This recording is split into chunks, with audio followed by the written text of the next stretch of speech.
Well, good morning, folks. Welcome back to the farm. Beautiful morning this morning, but yesterday and overnight, we were cheated. Oh boy, were we ever cheated.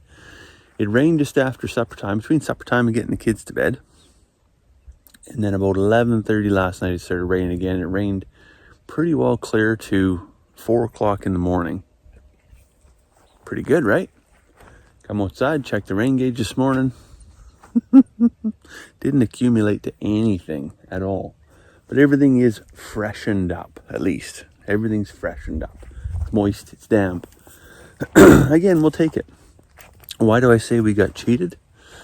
Well, there was videos last night of Grand Prairie over by the subway in the Prairie Mall, literally under a foot of water. So I don't know, like, if they had like a flash flood or if the storm drains backed up or just what happened there. But the videos were actually pretty interesting to see, and how ballsy some people are to just take a $50,000 vehicle and drive through a foot of water. That's a lesson I've learned before, but I guess everybody, when faced with that situation, maybe has to learn it themselves.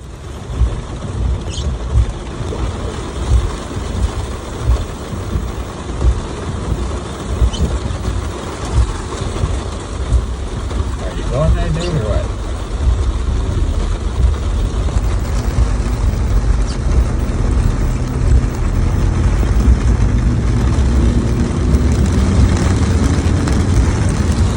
Little cars just drowning. Look at that. Oh, it's eroding the road. Oh no, that's the manhole cover. Yeah. Look at that go.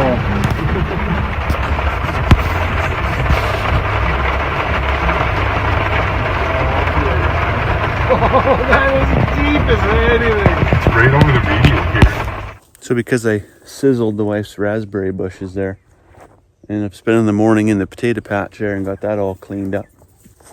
And about half filled the dump trailer with thistle and hogweed and barley. That was the strangest thing. We thought that was grass growing up in between the rows and the wood chips there, but turned out that somebody must have been feeding whole barley the cows at the 4-H barn when we got all them wood chips. Anyways, most of it's all picked anyways, so at least the potatoes can breathe again now. It's about 2 o'clock in the morning. Over here somewhere there was a coyote just howling to the moon. You see the house right there. So this fella was, he was doing his job scaring the coyote away, but we had him tied up. So can't blame him for not putting a run on it. But the healer, nowhere to be found, hiding. So I don't know if there was maybe lightning earlier in the evening that I didn't hear or whatever, but healer was nowhere to be found, not doing his job. But we are gonna have to run down, I think. After breakfast, we'll run down there. You howling like a coyote? We'll have to run down and check and see if we got anything in the fox trap. I thought that for sure, placed on that game trail, that was going to catch it right away. So far, no luck. I mean, one positive out of that is also we haven't had a fox in our yard trying to steal chickens for a couple weeks. So there is that. Hey, where were you last night, buddy? Were you doing your job? No. I think you were hanging out at the bar. Yeah, you certainly weren't chasing no coyotes. You chicken? You hanging on the chicken house? Book, book. I think so. And it's Monday here. We just got home. The inaugural trip of the new camping trailer. And I'm actually pretty impressed. Came home.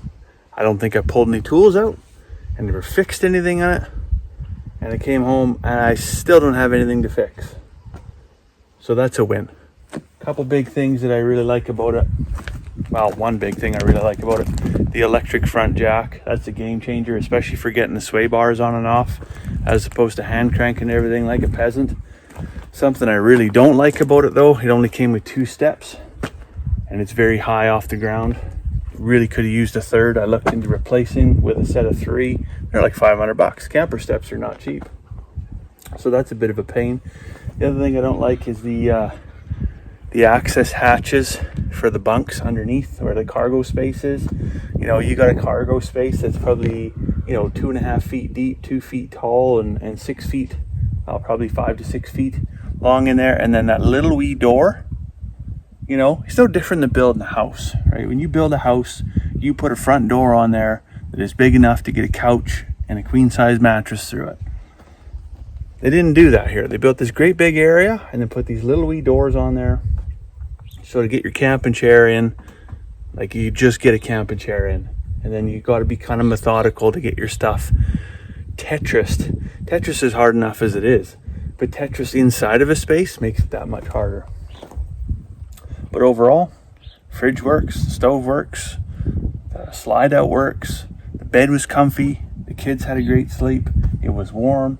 The awning works fantastic and pulls down the road like a dream. So I will call that purchase, although it's got a couple little things that are like not optimum, I'll call it a success.